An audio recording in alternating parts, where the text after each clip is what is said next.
slide. What you're watching is a video that I took a long time ago, almost 10, actually 10 years ago, 11 years ago, actually.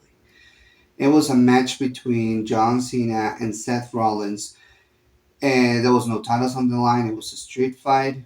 It was simply just a knuckle down brawl fight, and I saw John Cena beating Seth Rollins for the first time. I saw him beat him live in Nottingham, and I remember being so stoked and excited. I remember just how good it was for me to watch John Cena for the first time. And here we are, almost 11 years since I saw him. But this is not the first time that I witnessed John Cena's greatness. And this is probably going to be a video that really means the most to me. So, welcome. My name is Enrique, and today I'm here to give you my tribute to the greatest of all time, the last real champion, the doctor of thuganomics, pretty much everything that you can think of. He's up there in my Mount Rushmore of wrestlers of all time. There are only a few: Bruno Sammartino, Macho Man Randy Savage, Bret the Hitman Hart, and now John Cena. And this is my tribute to say goodbye to his wrestling career, but also to thank him for introducing me to wrestling. So, where should I start? This is going to be a long video, and I'm sure a lot of you probably already know all the history of John. You can always look it up on Google, on documentaries. You can see all the videos that he has done. But I'm going to try to give you my thoughts on what happened, or at the very least, on his entire career. Where did he introduce me to wrestling, and what kept me on watching? So let's try to go back to the beginning. John Anthony Felix Cena was born in Newsbury, Massachusetts. He was a young kid with a lot of aspirations. His father, John Cena Sr., was actually a wrestling manager. He was into the business, and since he was a kid, all he ever wanted was just to be among the greatest. He created a makeshift intercontinental title, if I'm not mistaken, almost similar to a world title, but it was pretty much very beautiful to see. It was incredible to witness such a career for him. He was so stoked with the fact that he wanted to be among the wrestlers. So ever since then, he has done everything he could to be among the greatest. He built his body up. He became to do a lot of wrestling, a lot of muscle build up. He was pretty much one of those fitness models that you can actually exhibit your entire muscles to the whole audience. That was one of the things that he did. He appeared here and there in OVW. He had a cameo in Ready to Rumble. Yeah. If you would have told that guy that you would have become 17-time world champion, IC champion, US champion, tag team champion, and wrestled some of the greatest of all time, as well as shared the ring among the legends and so many great other people, you would have told he would have told you that you were crazy, or that he will probably never dream of accomplishing so much greatness in just 23 years, which you can do in a lifetime. So, what happened? So, John ended up in OVW. He was among the few wrestlers on that organization, which was promoted by WWE to work, to gain some momentum. He was alongside the likes of Dave Batista, Randy Orton, Brock Lesnar, Shelton Benjamin, among others. He was being shown as the prototype, which is a fitting title. He was pretty much going around. He had a lot of charisma, a lot of great build up. He was very good in the ring. He had not only that, he had a great personality, a great type of personality that you can show to the entire audience. He was very good and being charismatic. He had a great connection with the fans. And ever since then, it was build him up and build him up. He was showing a lot of momentum. By 2002, everything had changed. The Monday Night Wars were over. WCW was out of business. WCW was acquired by Vince McMahon, and a lot of wrestlers who came in were starting to fade out. Stone Cold was fading out. The Rock was going to Hollywood. The only ones remaining were Kurt Angle, Triple H, Undertaker, but others like Mick Foley as well also were leading into the distance. They were no longer working with the company. Pretty much it was a state of transition. We were going from the Attitude Era to the Ruthless Aggression Era. And the Ruthless Aggression Era was the most significant among many wrestling fans because it was basically a proving ground for WWE to say, okay, we won the war. What's next? So that's exactly what happened. Some of the past stars saw it as an opportunity to become their own men. A lot of tag teams, a lot of mid card level, and a lot of people who were mid card were about to become main inventors. And it was pretty much a hit and miss era for so many fans because it had so many people that WWE didn't know what to do with it. Among those, there was the introduction of John Cena. He responded to Kurt Angle's opening challenge and he introduced himself. And Kurt Angle asked, "What is the one quality that you have that you will have and wrestle the very best in the business?" And with only two words, he made his mark: ruthless aggression. And from here on there, it was all going to the straight to the line. Now, at first, you will think that John Cena had it easy when he was introduced. In fact, he was showing the same look as he was in the prototype. But people forget that it's not enough.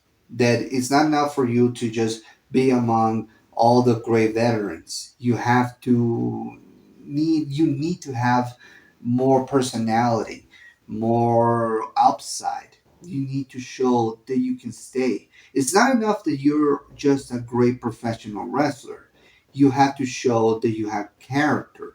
I know a lot of people think that character is not necessary if you're great in your wrestling attire or that you're good in the wrestling ring. But some people will show examples like Chris Benoit or the Dynamite Kid. I'm gonna get to those in a moment, but yeah, they were great. But it needs more to stay at top. To stay on the top, you need to do more. John Cena, when he was introduced, he was just a kid in shorts, wearing colors from the town that he was visiting, but he didn't have that it factor that would catapult him into a superstardom. If he was this close to be fired by WWE if he didn't do anything that it will make him stay. Then, when he knew the writings on the wall, he just didn't know what to do. Then, in a tour in Europe, he started rapping alongside his fellow wrestlers. That's something that Stephanie McMahon noticed. She asked him, "Why don't you do that on television?" And he started doing that. And from there, John Cena went through being just a prototype, ruthless aggression kid, to being a rapper. He was compared to be a very Marky Mark a rapper, that he just did out so many things, that he was making his lyrics rhyme, as well as being to be a diss to the opponents. And that was the beginning for him to be going to the upper echelon. John Cena became a heel as the Doctor of Thuganomics, rapping, dissing the cities, dissing the wrestlers.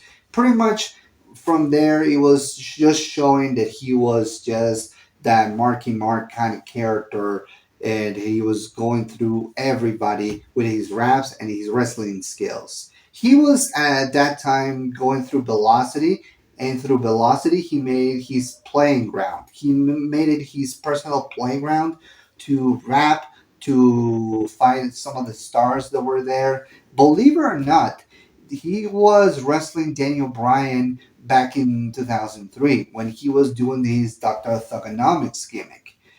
And from there, he was just showing more and more and more until 2003. That's where he started to break out as a star.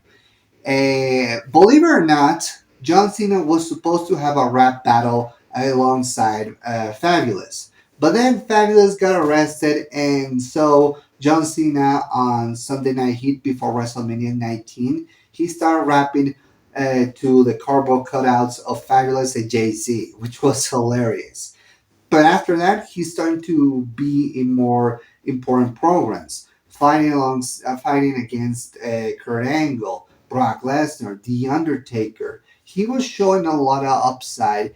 His raps are starting to gain some momentum. He fought Eddie Guerrero for the U.S. title, and while he never won those bouts, he started to show that he was becoming more and more important. He started to show that he was there to stay. So much so that the people turning babyface in WWE decided to make him a good guy by the end of 2003. So from there, it was all horse to races for John Cena. He started to be more prolific programs. The first WrestleMania that he ever had was alongside Big Show. He was fighting him for the U.S. title. This was the first time that John Cena fought someone of that big of a prolific talent in a big stage like WrestleMania, the showcase of the Immortals. And in the opening match, he managed to not only fight Big Show, but beat him and take the U.S. title. He managed to gain the momentum necessary to become a champion, and he had a great 2004, build him up in the mid card level. He started to fight alongside Booker T, Carlito, who was debuting in that time. He was showing that he was there to stay, and he was becoming more and more important by the minute, by the hour. He really showed to be in great matches. Booker T helped him through the matches when he was drafted to SmackDown. He helped John to build momentum. He had great matches with some of the wrestlers that were there, and by the end of 2004, he was a made guy. So much so that when he went to 2005's Royal Rumble, he had a great momentum behind him, alongside his fellow OVW alumni, Dave Batista. They both were scheduled to be the main top guys in the industry. And in 2005's Royal Rumble, and this is something that a lot of people have talked about, it was the night that was supposed to coronate Dave Batista as the winner, that he would have won without controversy. But somewhere along the line, at the finals, when John Cena was supposed to receive a powerbomb by Batista, they both slipped and fell into the ground. And that right there created a moment in history that many will never forget. It was the moment where a lot of us were just confused, but I immediately saw that and said, these two guys are going to be main stars. It was a calling call from God, from destiny, whatever.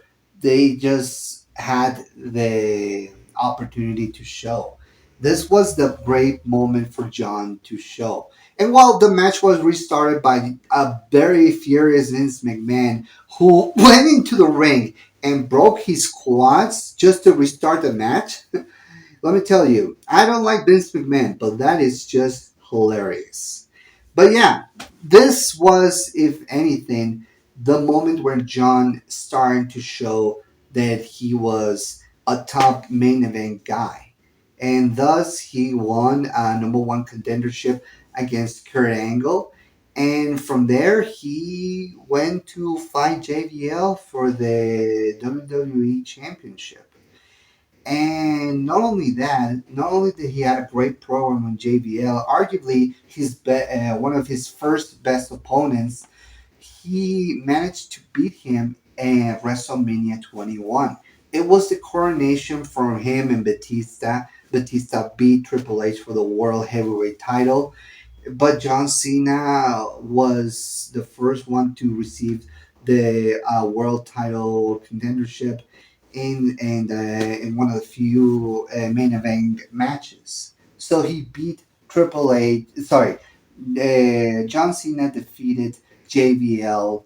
JBL was one of the most tested heels by the time 2005 hit around, and he managed to beat him. And John Cena, from there, he became more prolific with his matches.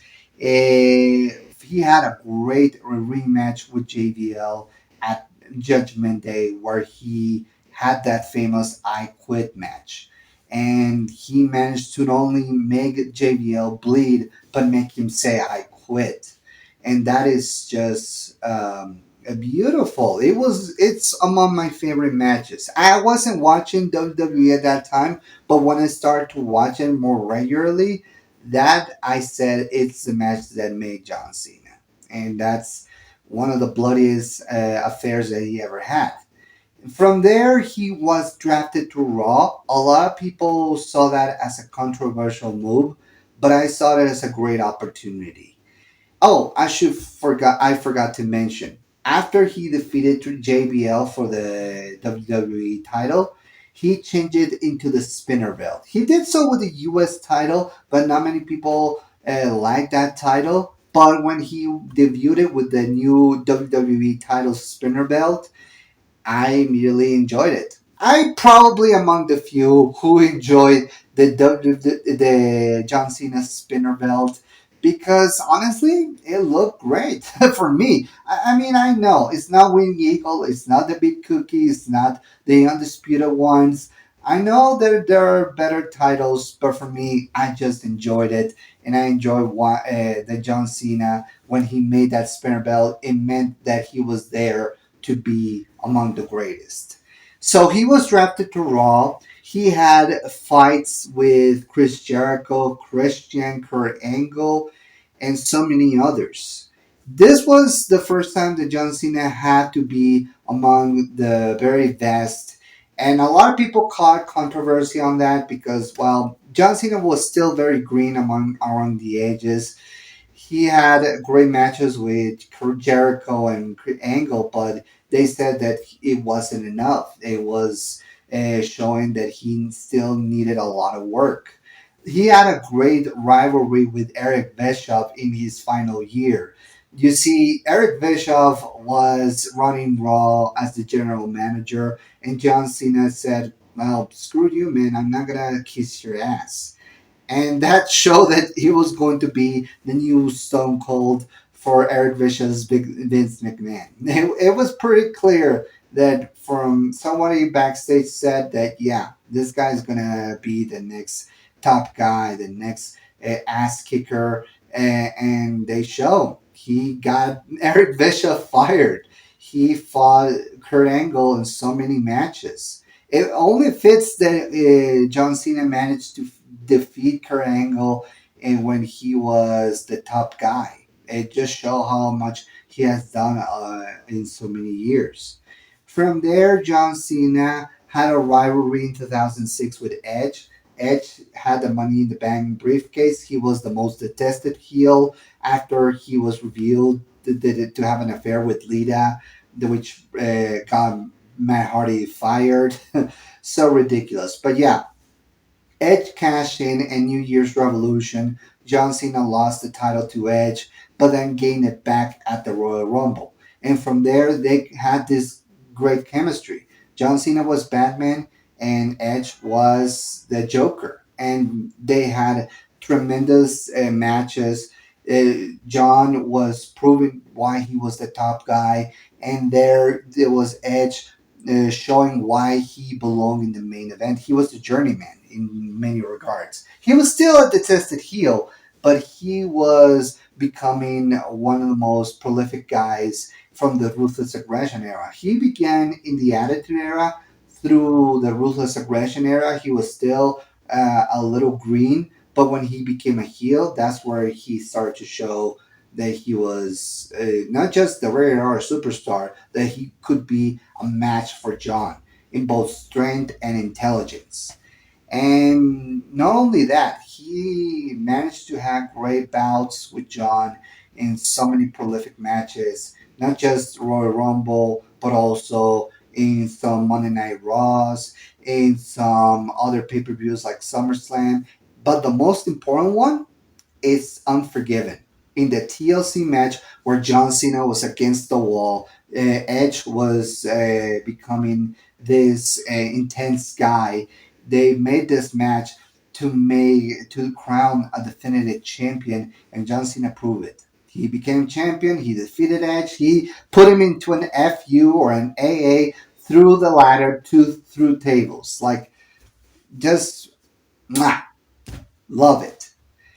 But it wasn't the only match that John Cena had in 2006. Believe it or not, he managed to defeat Triple H at the main event of WrestleMania. Not only that, he made him tap out. That is only a few people have done over the years. Triple H, and this is the time where people were starting to boo Cena. He's starting to create that polarizing reaction to the fans. The old school fans didn't like it, and the new ones are starting to gravitate towards John.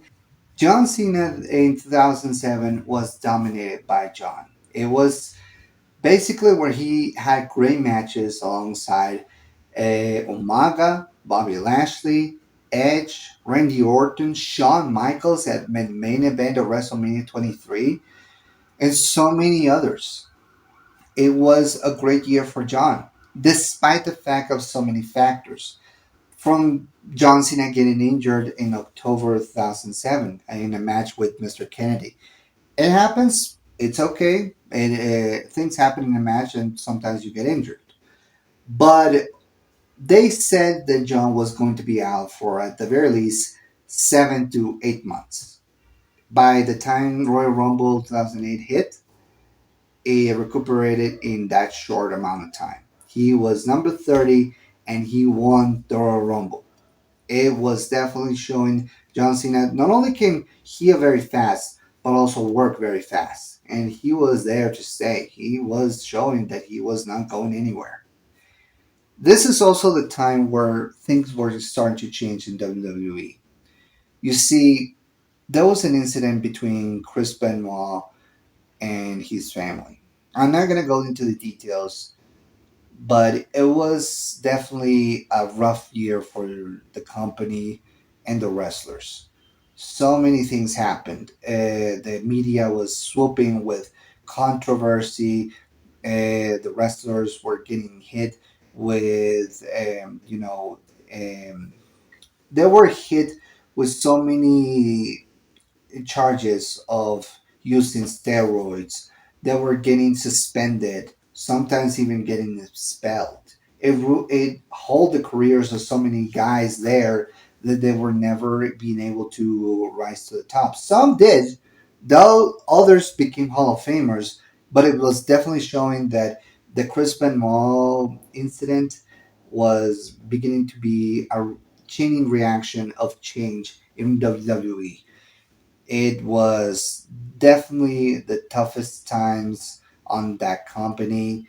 And Vince McMahon needed someone to carry the flag, to carry WWE into the next part, into the next century, trying to put this controversy behind, or at the very least, hold it enough so people can still watch it.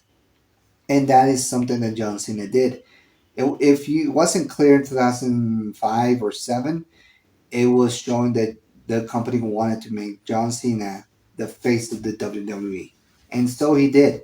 2008, obviously, he had his bouts. He didn't want the title, the a world title back until Survivor Series 2008. He was put out of action because of a neck injury, but again, he recuperated, beat Chris Jericho in Survivor Series, and became the top guy. He once again became world champion. 2009, again, a great year. 2009 to 2011, 12, and 13. Those were the years of John Cena as the top guy. Some fans consider that as a terrible idea. I don't care. I can tell you from there that 2008 and 2009 was the introduction for me of the world wrestling. I started watching when I was clicking on other channels, and I saw John Cena as this great main eventer. He was the hero. He had that spinner belt. He was fighting the likes of Edge, Randy Orton, who I thought it was his greatest rival. Guys like Triple H, Shawn Michaels, Big Show, Chris Jericho, JBL. I saw that. I saw how big he was becoming, and I saw the momentum growing, and he was becoming a great, great main eventer and a great hero. He fought Batista in 2010 for the WWE title. He defeated him, and that was the time when I noticed that John Cena was there to stay.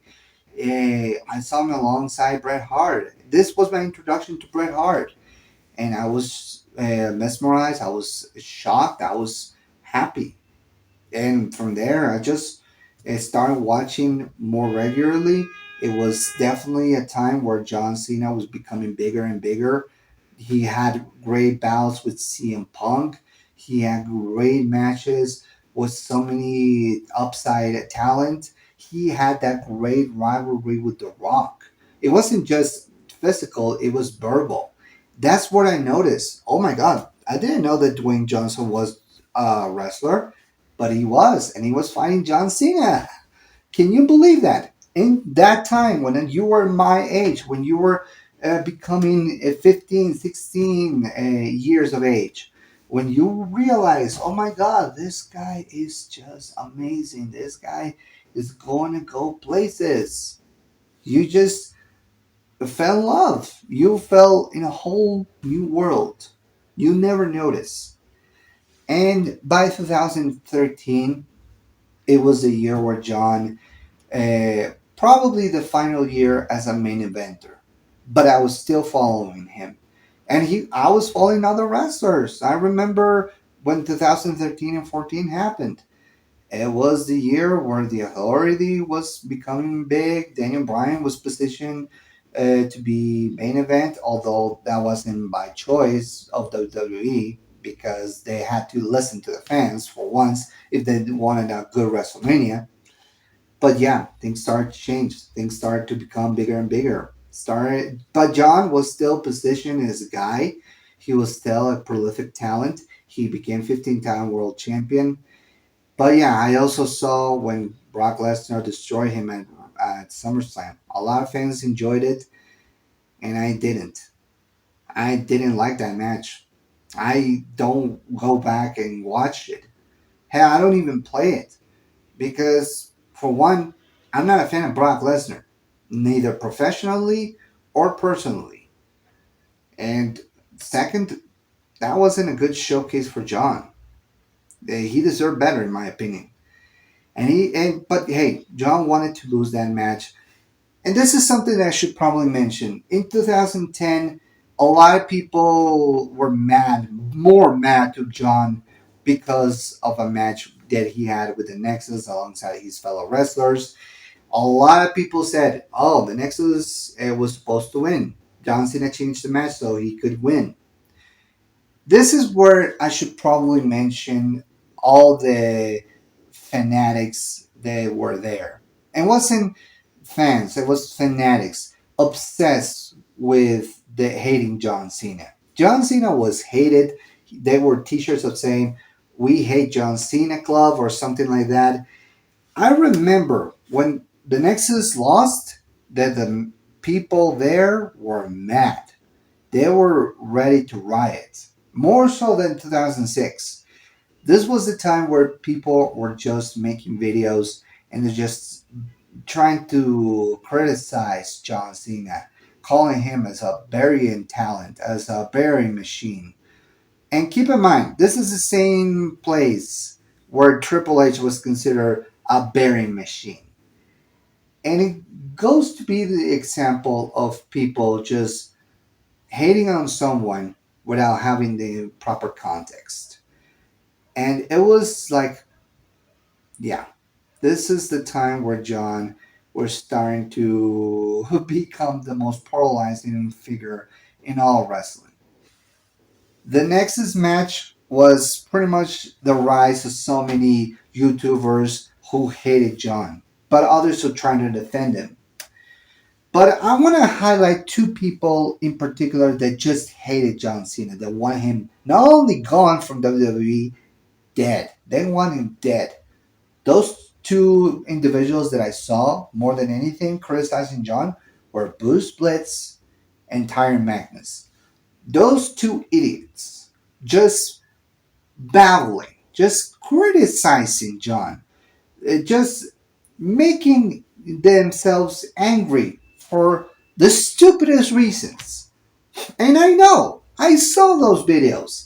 I saw them shitting on John. I saw them shitting on his capabilities as a wrestler, saying he wasn't a wrestler, saying that he was just a bearing machine, that he couldn't hang alongside the best. And then you said, you ever watched the matches that John had in the past or the ones that he had in the future? But no, they didn't.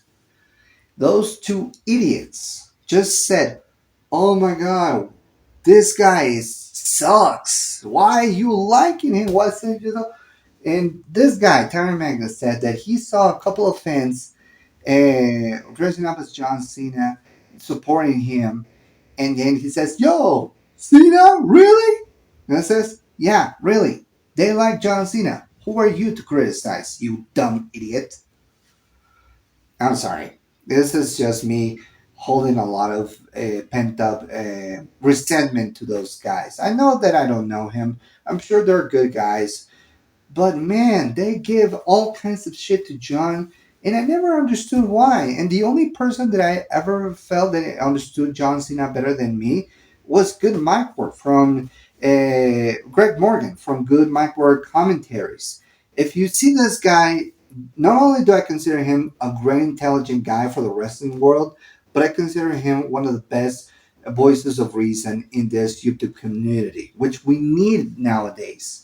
I could consider Brian saying that, but he also had to fall into the same places of not liking John or his booking at least, and just making his videos criticizing John and making jokes. But Good Mike Work, I felt like I feel like he is actually more intelligent than any other person that I ever saw. He had a great understanding of wrestling. He's just like me, a fan of the wrestling world, and he understood that hating on John, it's like, who are those people criticizing him for? It goes to show you something. It shows you the type of people that just can't let go. They just feel like they don't understand the wrestling world. And I will admit, at that time I didn't. I didn't know it was predetermined. I didn't know that it was staged. I get it now, but man, those people who still knew about the business thought it was just, ugh. It was hard. And believe it or not, John Cena managed to handle it much better. And he didn't became a heel after that. A lot of people said that in 2013 was the year to become a heel. I agree, but honestly, that another times I also disagree because I honestly wanted him to be a hero and never change just because some wrestlers or some fans said he should. I honestly saw that he wasn't necessary, even when he had the great opportunity to do so at WrestleMania 29. To me, it was just proof that this guy could handle a lot of hatred towards the audience. And I was right. I was very, very right. So, yeah, John was becoming a very prolific guy. But by the time 2014 and 15 were all around, it was clear that John's main event was becoming shorter and probably ending at that point. And he was showing. But it wasn't over for John, not yet at least. By 10 years ago, this is where John Cena became US champion again. But instead of seeing that as a demotion, he saw that as an opportunity to become a standard bearer for a lot of the upcoming wrestlers, and he used the U.S. Championship to profile, or to very least to show the showcase of so many wrestlers who probably needed it at that time. Guys like Dean Ambrose, also known as John Moxley, Cody Rhodes when he was Stardust, Mark Cardonas, aka Zack Ryder. He had great matches with Sami Zayn and Kevin Owens. Kevin Owens made an impact when he defeated John Cena at the Elimination Chamber in a title versus title match. Kevin Owens was the NXT champion. But then he had other great, even better matches with Kevin, and John and Kevin just had that great chemistry, and they show a lot of upside. John's U.S. opening challenge was, if anything, a great showcase for many fans to realize, wow, this guy is actually pretty good, and that he actually can stand tall with some of the best and the youngest still. 2016 was the beginning for John to become a part timer. It was the time where he had less matches than before, but he still had great bouts alongside the match of AJ Styles. AJ, in my opinion, is his best in ring rival. If you know AJ Styles from TNA, you know that when he was at the wrestling at TNA, wrestling there, he was compared with John. Almost, they people prefer AJ Styles over John Cena, and they had this contenders rivalry in which they said, "What if John Cena fights AJ Styles in a match just to see?" And we had that in 2016. Let me tell you, 2016 was a great year for me in terms of media because I saw Captain America Civil War, I saw the introduction of Tom Holland's Spider-Man, I saw the MCU growing, I saw so many great TV shows, and I saw so many prolific matches with John Cena and AJ Styles. They had that great in-ring rivalry, both in Money in the Bank, Battleground, SummerSlam. 2017 was the culmination of that, and John managed to become the 16-time world champion.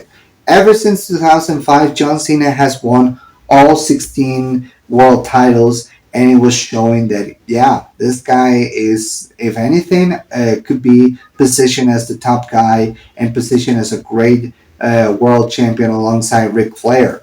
And keep in mind, Ric Flair was not only considered the dirtiest player in the game, but also the 16-time world champion. He was there and he was compared. And this is coming from someone. Triple H was supposed to be the almost the surpassor or the successor of Ric Flair's 16 world title reign. But he never managed to get to that goal. But John did, and it was pretty much showing that, yeah, John Cena is can be alongside the likes of Ric Flair as well. And Ric Flair, It might be funny, he might be charming, but man, they screwed up sometimes. But hey, I give credit. He gave credit to John Cena for his titles, and he was hoping that one day he might even surpass his 16th world title reign. And you know what? Eventually, he did. I'm more into that later. But yeah, John by that time was becoming a part timer. He was ready to step down. Hollywood came calling, and it was time for John to be at the Hollywood call. He criticized Dwayne for his roles in Hollywood, but John eventually ended up there, which he ever since regretted those comments. But it was very funny to see him in other movies. So John Cena, after his part-time status became clear, he had other opportunities. Not only was he a great ambassador for WWE, but he was also shown as to be a standard bearer for Hollywood as well. He started to become his acting career after that. John Cena had acting careers in straight to DVD movies, but when he was in the calling call for Hollywood, that's where his career in Hollywood took off. He started to be in more funny movies, more important movies. This is where he became the Peacemaker, and let me tell you, it was the perfect role for him. It's still the perfect role for him because after that, he just became even more of a star. But yeah, it meant more absence. For once in a while, John Cena showed up and had a match with someone, whether it's a young talent or someone he already had bouts in the past. John was starting to become more and more prolific with Hollywood, but he still have a part-time status. He fought the likes of Roman Reigns, and he became tribal chief. He had mixed tag matches, but it was the time where people said, "How much the John Cena can do before he can call it a retirement?"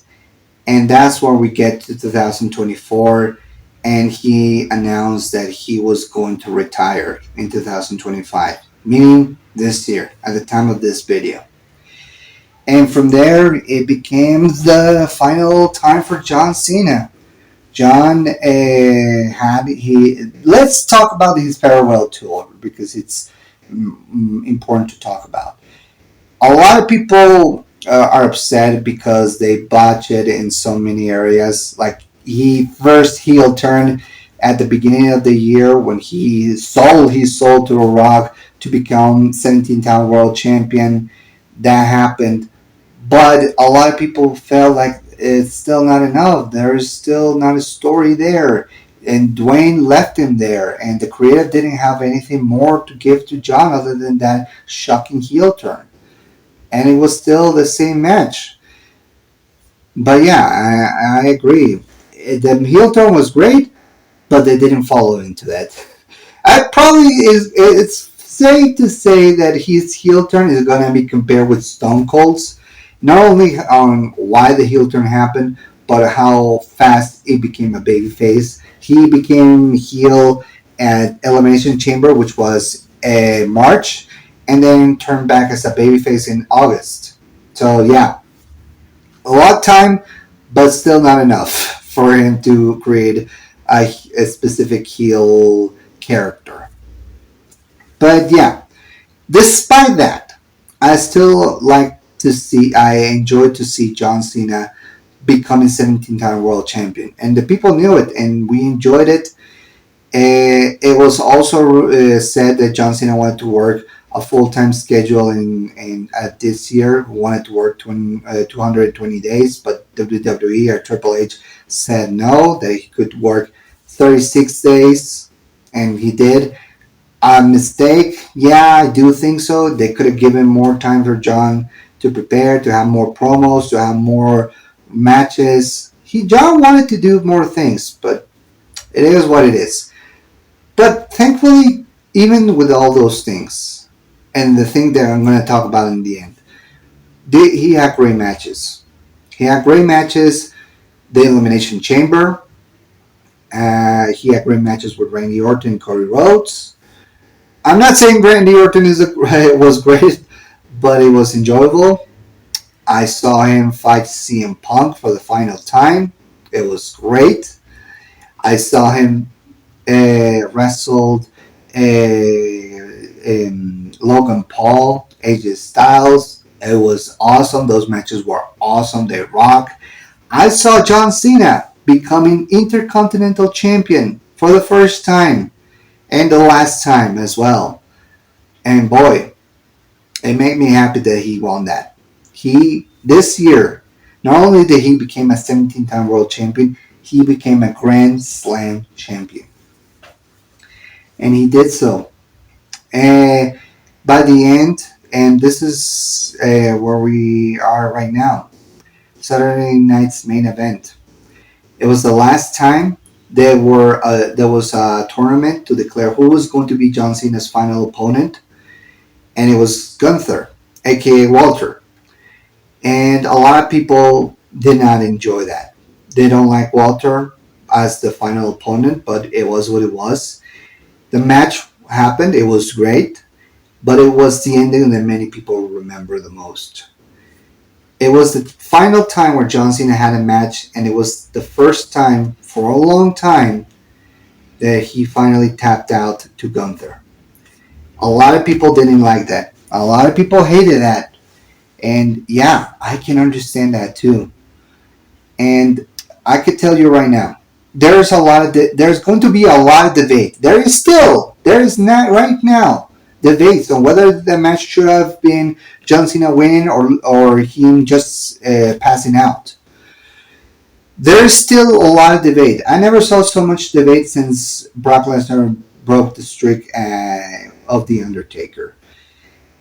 And there will be debates. I'm not down in that. There's debates now of whether this was a good call. Time will tell. But let me tell you what I believe. When I saw John Cena finally tapping out, and he referenced that, it was like Obi-Wan is smiling, saying, "Yeah, it's okay.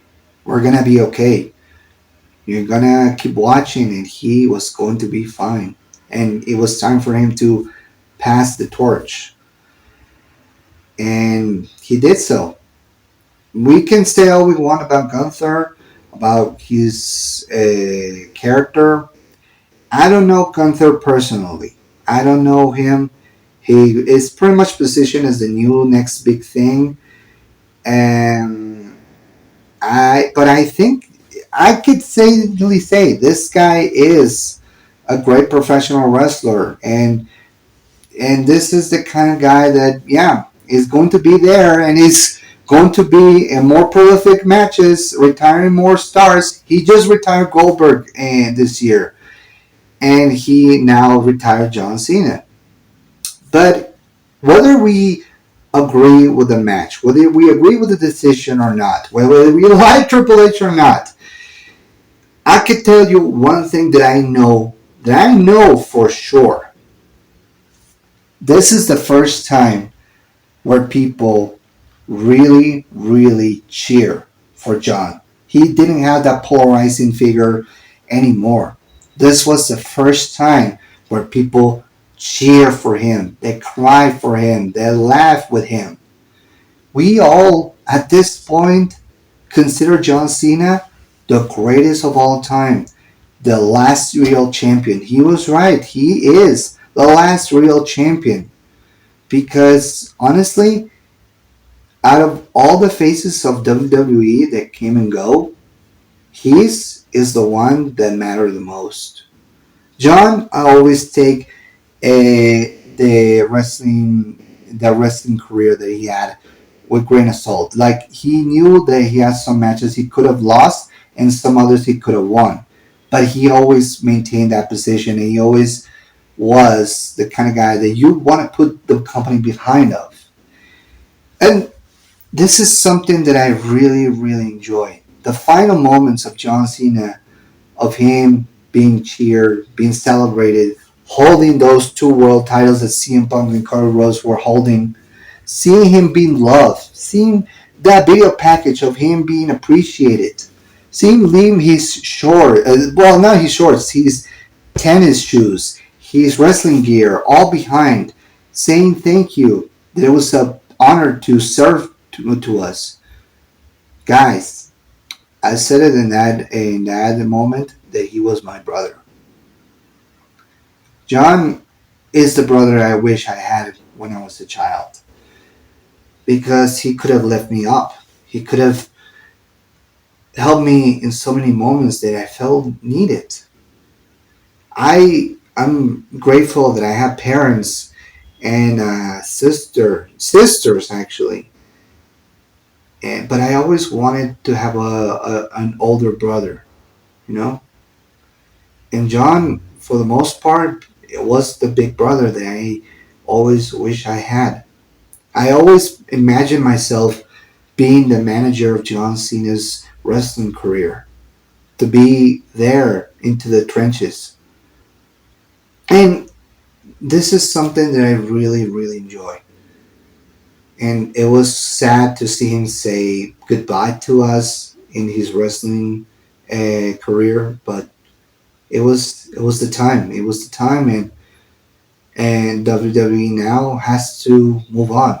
We all have to do so as well as fans. And I'm just happy that John got the flowers and the appreciation that he probably didn't have when he was at his best, at his prime. But that's okay too, because we look back and we always said, yeah, this guy was the greatest. This guy deserved everything. A lot of people, when we make these videos like this, we always run the risk of something. We always run the risk of learning something down the line. Maybe something about the wrestlers, maybe something about our personal lives. And we always go back and say, was it worth it to make this video? And I always ask myself when I was making this video, what's the best way I can describe it? How can I honor this guy, but always fearing that something can come up? I don't know. I don't know. I don't have the answers. I can tell you what I think right now. To me, John Cena will always mean to me for what he brought or what he introduced me to. And yeah, there are things that I still don't like about him, like his friendship with Vince. Vince is right now, at this very moment, in the midst of his scandal with Janelle Grant. I cannot spin that any other way. John is still good friends with Vince. And I always said, I hope one day he just rejects him. But at the same time, Vince gave everything to John. And John always took it very well. And he never wavered. He carried the flag of WWE. And Vince McMahon knew that. He put that on his back. And he had no doubts that he was the top guy.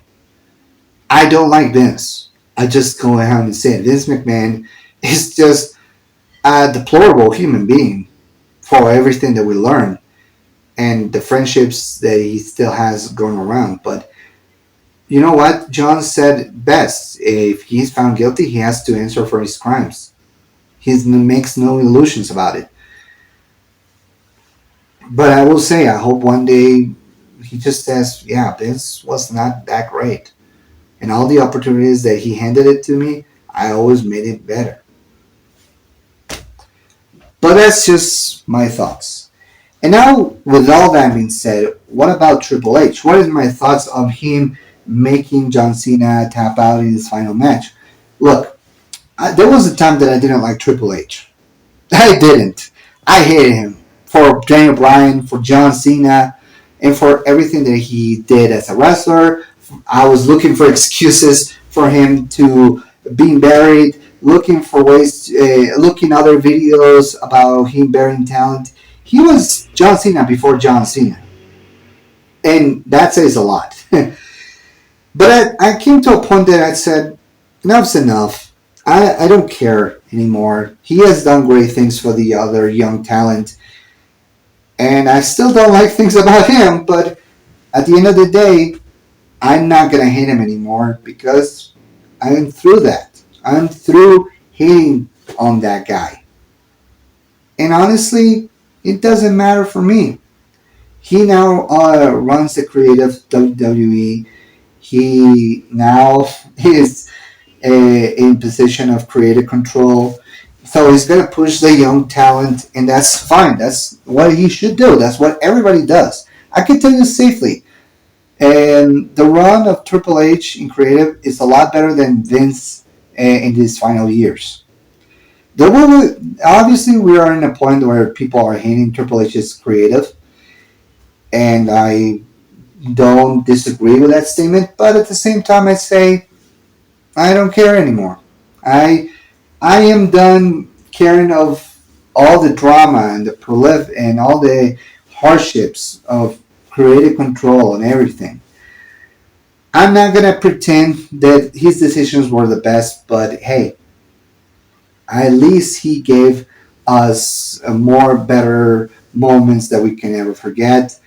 And honestly, I just hope WWE does well after John Cena's run. And you know what? Has been doing well. And John Cena's final goodbye is pretty much the end of an era. This is the end of a career that so many people we seen grow and become bigger and bigger. And now John can put it behind and embrace his new role as an ambassador, become more of an active actor. I hope one day, if I get the chance, I can work with John Cena in a movie. I could do that, or maybe do a podcast with him, talk about his greatest moments. I hope I can get those opportunities one day. Until then, we have to see. But yeah, in this video, if you can take away something from this video, from this appreciation, is that this is a guy who was on the verge of receiving nothing, but then he earned his opportunities with hard work. He made his career bigger than we ever thought. He actually, in my opinion, is the better Hulk Hogan that Hulk Hogan ever was. And this is something that is going to be criticized, but Hulk Hogan couldn't live up to the expectations people set up for him, or that he set up for himself, because he always had scandals. He always had a controversy behind him. He had politics of his own as about how he was presented. He was just a complicated human being. He wasn't the best, and the final years show that. And for John to live up to better than Hulk Hogan ever did, just saying something. Hell, he even lived up better expectations than Stone Cold or The Rock. The only people that I ever considered, and like I said, they are in my top four of Mount Rushmore of wrestlers, are Bruno Sammartino, Macho Man, Randy Savage, and Bret the Hitman Hart. Bret, in my opinion, is just as equal as a good guy as John Cena, because they both care about the people and the wrestling community. Macho Man was a great, prolific character. He would make kids squeal. He made kids happy, just like John did. And Bruno, he was considered the Italian Superman in his prime, and John Cena, it was the Superman of WWE. And that's why they are in my Mount Rushmore. That's why John Cena is at the very top, because he earned it. He more than earned it, and not just in the wrestling attire or in his Hollywood aspirations. He also makes kids happy with his Make a Wish foundations. That is something that you need to keep in mind. John Cena didn't have to do it, but he did so. He wanted to do it. He made kids terminally ill very happy. He showed up when he ever had the time. Whenever he was in his schedules, he just said, "I'm gonna show up. I'm gonna be there for that kid. I'm gonna make his day happy because this is probably going to be its last. And he did so. And I admire him for that. And forever, whatever flaws he ever had, I don't care because he made kids happy.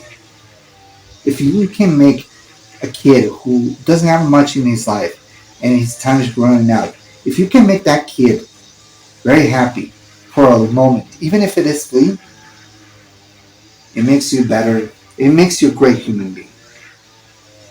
And he did so.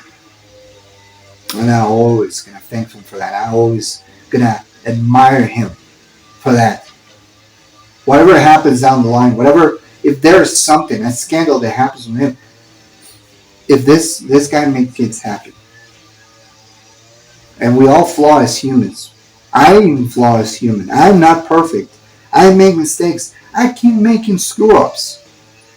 It doesn't. But at the end of the day, what matters is what we can help to other people. What can give to others in the community, and he did so. John Cena did so, and it's hard to say goodbye to that piece of history, but I had to because if I'm gonna look back and reminisce, that's something that I'm always gonna look forward to. And I'm just happy that we come to a point where John is now loved, appreciated, and honored.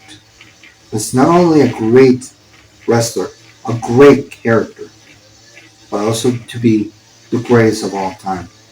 He earned the nickname the GOAT. He earned it. And I'm always going to look forward to what he does next. There is not much that I can say. There is not much that I can offer to. This video is long enough as it is. So I'm just going to leave you with my final thoughts on this career. And I want to direct my attention to John Cena. John, you really were my Superman. And you know what? You had the wrestling world in the palm of your hands and you didn't flinch, you didn't waver, you made it better than it is. You made this place better than it was before. You know, a lot of young talent are going to thank you for that. I can tell you right now that there are so many young up and coming talent that they're going to thank you for everything you have done. And in all honesty, I am thankful just for you to introduce me to wrestling, to WWE, to everything. You really were the greatest of all time.